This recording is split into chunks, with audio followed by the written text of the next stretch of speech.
سقوط نظام بشار الأسد سيجلب العديد من المشاكل، العديد من الأحزان لأهل سوريا. إحنا ما بدنا ننزع فرحتهم، إن شاء الله يعني ربنا دائما يفرحهم كمان وكمان، لكن ستصل دبابات إسرائيل لقلب دمشق،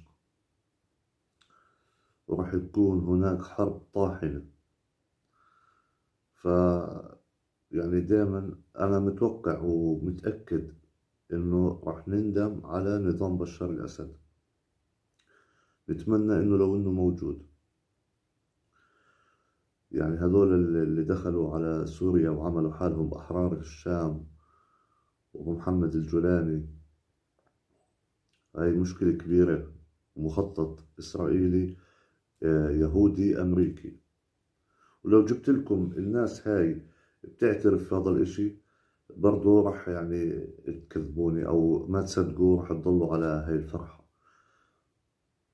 إحنا هيك الشعوب العربية ضالة، أقسم بالله إحنا في ضلال مبين. وهلا راح أفرجيكم فيديو يعني كيف إنه هم سبب هذا الاشي.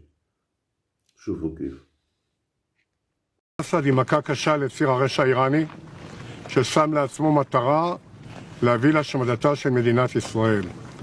זרועות התמנון נגדעות בזו אחר זו. אנחנו באנו לכאן כדי לומר בבירור שאנחנו נחושים להקנות ביטחון ליישובי רמת הגולן.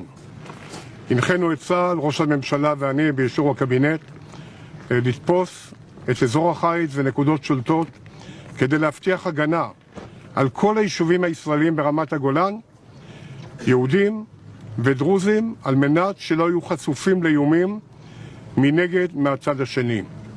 אנחנו נחושים שלא לאפשר חזרה למצב של ה-6 באוקטובר, לא ברמת הגולן ולא בשום מקום אחר.